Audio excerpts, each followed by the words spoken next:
Welcome बच्चों, complex number के अगले लेक्चर में आप सभी का स्वागत है।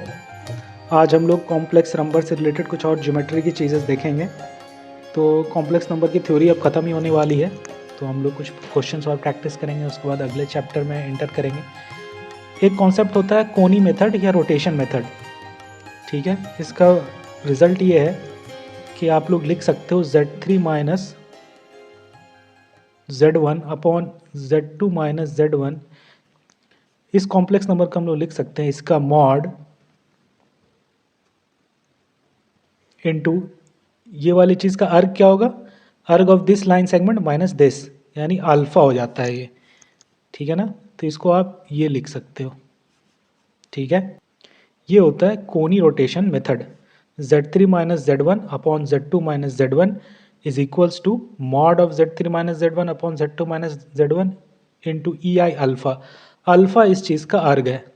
ठीक है ना, क्योंकि अगर सपोज कीजिए कहीं एक्स एक्सिस यहाँ है तो this angle minus this angle is alpha, और वही है ये आर्ग इसका। ठीक है, तो ये कोनी रोटेशन मेथड है, इसका यूज़ होता है। इसमें बस ये एंगल के साइन का ध्यान रखिएगा, यहाँ प्लस अल्फ़ा भी हो सकता है, माइनस अल्फ़ा भी हो सकता है, डिपेंडिंग कि किसका अर्ग ज़्यादा बड़ा है। Z3 माइनस Z1 के जैसे अर्ग बड़ा था तो ये पॉजिटिव अल्फ़ा लिखाया था, है ना। जनरली अगर एंटी क्लॉकवाइज जाएंगे, ठीक है, ऊपर में जो चीज़ है वो एंटी क्लॉकवाइज रोटेशन के बाद बन रहा है। ये बेस आर्म है नीचे वाला, Z2 माइनस Z1 डिनोमिनेटर में होगा, और उससे एंटी क्लॉकवाइज मूव करोगे तो जो अगला वेक्टर आएगा, ठीक है ना, उसका आर्क ज़्यादा होगा तो वो न्यूमरेटर में होना चाहिए। ठीक है, यानी डिनोमिनेटर से न्यूमरेटर की तरफ जाएंगे तो एंटी क्लॉकवाइज मोशन होना चाहिए। तो इसका साइन प्लस अल्फ़ा लिखा आएगा। तो नीचे में देखोगे, नीचे में जब एंटी क्लॉक करेंगे तो इधर होना चाहिए Z3 माइनस Z1। नीचे वाले केस में Z3 इधर होगा और Z2 इधर होना चाहिए। ठीक है, तब Z3 minus Z1 upon Z2 minus Z1 में ये अल्फ़ा लिखा आएगा प्लस अल्फ़ा। तो ये आपका कोनी रोटेशन मेथड है। अगला हम लोग पढ़ने वाले हैं इक्वेशन ऑफ स्ट्रेट लाइन। ठीक है, तो इक्वेशन ऑफ स्ट्रेट लाइन के बहुत सारे फॉर्म होते हैं, तो इसमें हम लोग पहला पढ़ते हैं पैरामीट्रिक फॉर्म। पैरामीट्रिक फॉर्म आप लोग बहुत डिटेल में कोऑर्डिनेट ज्योमेट्री में पढ़ने भी वाले हो। सपोज कीजिए इसमें दो कॉम्प्लेक्स नंबर है Z1 और Z2, इससे पास करता हुआ जो लाइन होगा इसका हम लोग इक्वेशन लिख रहे हैं। ठीक है ना, सपोज कीजिए Z कहीं यहाँ है।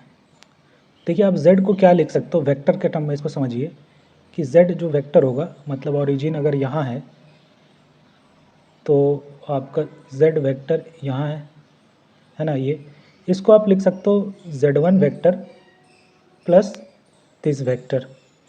ठीक है ना, और ये वेक्टर का लेंथ क्या होगा मुझे नहीं पता, लेकिन ये Z2 माइनस Z1 वेक्टर जो बन रहा है इसका कुछ टाइम्स ये है, यानी ये क्या है, t times of some Z2 minus Z1 है ना।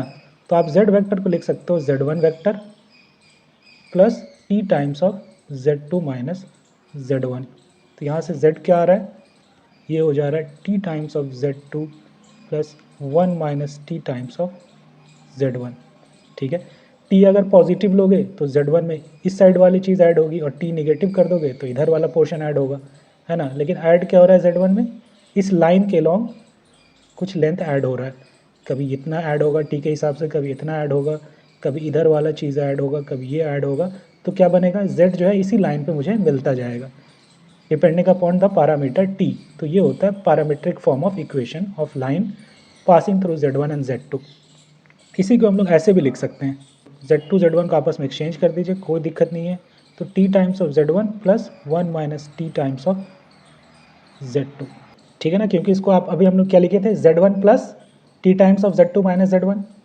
अब इसमें हम लोग लिख सकते थे Z2 plus t times of Z1 minus Z2, तो ये वाली चीज़ आ जाती, तो एक ही चीज़ है।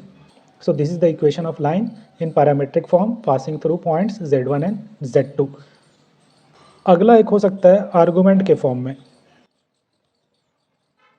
देखिए ये कैसा दिखेगा, सपोज कीजिए ये एक Z1 है और ये आपका Z2 है, और ये लाइन का इक्वेशन हम लोग लिख रहे हैं। तो देखिए Z कहाँ कहाँ हो सकता है, Z या तो इसके आगे हो सकता है, या इस दोनों के बीच में हो सकता है, या फिर z इधर भी हो सकता है इस लाइन पे। तो देखिए इसमें इस जब इधर है z, तो arg of z2 minus z1, यानी इस वाले लाइन का आर्ग अगर ये x एक्सिस है तो arg of z2 minus z1 क्या है, ये वाली चीज़, और आर्ग ऑफ z माइनस z1 क्या है, वो भी यही वाली चीज़, सेम है आर्ग। तो अगर z इस तरफ है तो क्या लिख सकते हो आप, arg of z minus z1 is equals to arg of z2 minus z1, है ना, लिख सकते हो। तो इससे आपको मिल जाएगा arg of z minus z1 upon z2 minus z1 is equals to 0। और अगर z यहाँ आ जाए दोनों के बीच में, तो अभी भी z माइनस z1 का अर्ग मतलब यही वाला एंगल, और z2 माइनस z1 का अर्ग यही वाला एंगल, तो अभी भी सेम आएगा, कोई दिक्कत नहीं है, दोनों सेम होगा तो इक्वल्स टू 0 ही होगा, ठीक है। लेकिन अब अगर z इधर कर दें तो देखिए z2 माइनस z1 का अर्ग तो अब ये है, ये वाला, लेकिन z माइनस z1 का अर्ग क्या है, ये वाला है ना, निगेटिव में ये वाली वैल्यू, तो अब इक्वल नहीं होगी, बल्कि अब क्या हो जाएगा, ये क्या हो जाएगा 180 माइनस दिस और माइनस ऑफ दैट। तो z अगर z1 से नीचे हो तो अर्ग क्या आ रहा है इसका, z माइनस z1 का, जो इसका अर्ग था 180 माइनस थीटा का माइनस साइन, तो इससे ये आ जाएगा कि ये अर्ग of z minus z1 upon z2 minus z1 या तो 0 हो या फिर पाई हो। पाई और माइनस पाई सेम ही चीज़ है, इधर से देखिए माइनस पाई, इधर से देखिए एक ही चीज़ है, तो ये या तो arg of z minus z1 upon z2 minus z1 0 हो या पाई हो, ठीक है। तो ये है आर्गुमेंट फॉर्म में equation of line passing through z1 and z2, ठीक है ना। यहाँ पे आप इसके बदले आप ये भी लिख सकते हो कि z minus z1 upon z2 minus z1 is purely real, है ना। जब इसका अर्ग 0 या पाई हो, मतलब ये x एक्सिस पे है, तो ये वाली चीज़ क्या है, प्योरली रियल है। तो इसको आप क्या लिख सकते हो, this is equals to its conjugate, और इसको सिंप्लीफाई करके लिखोगे तो एक एक्सप्रेशन आएगा जिसको आप डिटर्मिनेंट फॉर्म में लिख सकते हो। वो क्या होगा, इसी चीज़ को हम लोग डिटर्मिनेंट फॉर्म में कैसे लिख सकते हैं,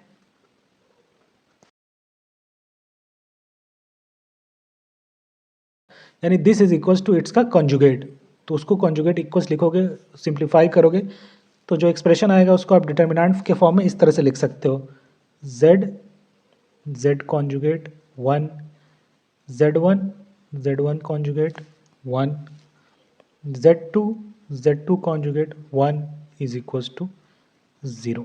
ये क्या है, इक्वेशन ऑफ अ लाइन है passing through z1 and z2, ठीक है, समझ में आ रहा है।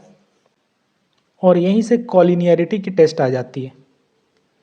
When 3 points are collinear z1, z2, z3, ये तीनों पॉइंट्स कॉलिनियर कब होंगे, इसके लिए कंडीशन क्या होगा, जब z1 लाई करे on the line passing from z2 z3, तो z2 z3 से पास करते हुए लाइन का इक्वेशन ऐसा होगा, उसमें z की जगह बस हम लोग z1 पुट कर देंगे, यानी z1 सेटिस्फाई करना चाहिए इस इक्वेशन को।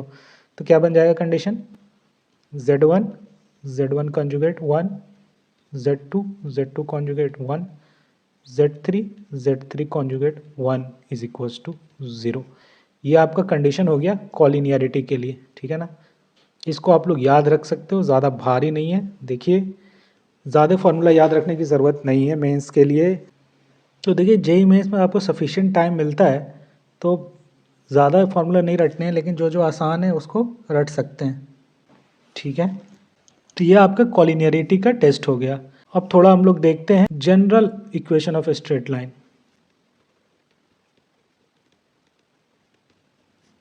अभी तक क्या कर रहे थे हम लोग, स्पेशल केस देख रहे थे, अब थोड़ा जनरल फॉर्म को स्टडी कर लेते हैं। जनरल फॉर्म में ये ऐसा दिखता है, a conjugate z plus a z conjugate plus b is equals to 0, ठीक है, where a is complex number and b is real, जहाँ पे a जो है एक कॉम्प्लेक्स नंबर है और b जो है वो कोई रियल नंबर है, ठीक है ना। तो ये जनरल इक्वेशन ऑफ लाइन हो गया in complex form, a conjugate z plus a z conjugate plus b is equals to 0, जहाँ पे b रियल है और a कॉम्प्लेक्स नंबर है, ठीक है। अब हम लोग एक कॉम्प्लेक्स स्लोप डिफाइन करते हैं। कॉम्प्लेक्स स्लोप इसलिए डिफाइन करते हैं कि इसमें दो अगर लाइन पैरेलल हो या परपेंडिकुलर हो तो उसके लिए कंडीशन लिखना आसान हो जाता है। आप लोगों ने रियल लाइन का इक्वेशन पढ़ के आ रहे हो क्लास 10th में, तो उसमें आप लोग देखे होंगे कि 2 लाइन पैरेलल होता है when m1 is equals to m2 और 2 लाइन परपेंडिकुलर होता है when m1 into m2 is equals to -1। तो कॉम्प्लेक्स का स्लोप डिफाइन किया गया है ताकि हम लोग कॉम्प्लेक्स नंबर में भी कुछ रिजल्ट्स देख सकें। ठीक है, तो सपोज कीजिए कि एक लाइन है, लाइन 1, जिसका कॉम्प्लेक्स स्लोप अल्फ़ा 1 है। ठीक है, और एक लाइन 2 है जिसका कॉम्प्लेक्स स्लोप अल्फ़ा 2 है। तो जब पैरेलल होगा दोनों लाइन, तो क्या होता है, alpha 1 is equals to alpha 2, और जब परपेंडिकुलर होता है दोनों लाइन तो होता है alpha 1 plus alpha 2 is equals to 0। ठीक है, और कॉम्प्लेक्स स्लोप डिफाइन कैसे करते हैं, 2 पॉइंट से सपोज कीजिए अगर कोई लाइन पास कर रहा है Z1 और Z2 से, तो इसका कॉम्प्लेक्स स्लोप अल्फ़ा होता है Z1 minus Z2 upon Z1 conjugate minus Z2 conjugate. ठीक है, ये एक डिफिनेशन दिया गया है। ठीक है ना, इसको आप ड्रॉ करके इसकी फील नहीं ले सकते हो। ये डिफिनेशन इसलिए दिया गया है क्योंकि हम लोग फिर ये 2 कंडीशन आसानी से लिख पाते हैं। Z1 Z2 से अगर कोई लाइन पास कर रही है तो उसका कॉम्प्लेक्स स्लोप होता है Z1 minus Z2 upon Z1 conjugate minus Z2 conjugate. तो इसी तरह अगर 4 पॉइंट दिया हुआ है, 2-2 से लाइन पास कर रहा है, दोनों पैरेलल होगा कि नहीं होगा, तो हम लोग ये निकाल लेंगे और चेक कर लेंगे। पैरेलल होगा alpha 1 equals to alpha 2, perpendicular होगा तो alpha 1 plus alpha 2 is equals to 0। ठीक है ना बच्चों, अगर लाइन हम लोग इस फॉर्म में लिखे हुए हैं तो उसका कॉम्प्लेक्स स्लोप क्या होता है, उसका अल्फ़ा होता है माइनस ए अपॉन ए कॉन्जुगेट। ठीक है, ये इसको आप ऐसे समझिए कि माइनस ऑफ ए क्या है, कोएफिशिएंट ऑफ z कॉन्जुगेट है, ऊपर में होगा कोएफिशिएंट ऑफ z कॉन्जुगेट। ठीक है, और नीचे में क्या है, कोएफिशिएंट ऑफ z है। ये ध्यान रखिएगा क्योंकि यहाँ तो हमने a और a कॉन्जुगेट अलग अलग करके दे दिए हैं, लेकिन रियल में आपको दिखेगा नहीं कि ये a कॉन्जुगेट है यहाँ या ये a है। तो यानी z कॉन्जुगेट के जो बगल में है वो न्यूमरेटर होगा और z के बगल में जो है वो होगा डिनोमिनेटर में। ठीक है ना, इस तरह से फॉर्मूला याद किया जाता है ताकि इसको एप्लीकेशन करने में थोड़ा आसानी हो। ठीक है, अब एक रिजल्ट और याद करिए, distance of a point from a line. ठीक है, सपोज कीजिए एक कोई लाइन दिया हुआ है जिसका इक्वेशन आपको दिया हुआ है कि ये है a conjugate z plus a z conjugate plus b is equals to 0। ठीक है, और एक पॉइंट है p, ठीक है ना, z1। तो इसका परपेंडिकुलर डिस्टेंस बताओ क्या होगा इस लाइन से। ठीक है, ये परपेंडिकुलर डिस्टेंस निकालने का फार्मूला हम लोग ज्योमेट्री में भी पढ़ेंगे, कोऑर्डिनेट ज्योमेट्री में। यहाँ पे कैसे होता है, a कॉन्जुगेट z के बदले z1 पुट कर दीजिए plus a z1 conjugate plus b का मॉड अपॉन क्या हो जाएगा यहाँ पे, ट्वाइस ऑफ मॉड ऑफ ए। ये परपेंडिकुलर, ये अगर लेंथ l है तो ये l के लिए ये फॉर्मूला है। ठीक है ना, इसको ध्यान में रखिए। और एक फाइनल रिजल्ट याद रख सकते हैं कि अगर 3 complex numbers are in AP then they are collinear. ठीक है, अगर 3 कॉम्प्लेक्स नंबर AP में है तो वो कॉलिनियर होगा या they will lie on straight line. ठीक है, स्ट्रेट लाइन। तो आज के लिए इतना ही बच्चों। जिन लोगों ने इस चैनल को अभी तक सब्सक्राइब नहीं किया प्लीज़ इसे सब्सक्राइब कर लें ताकि मैं इसी तरह वीडियो बनाता रहूँ। आज के लिए इतना ही, थैंक यू।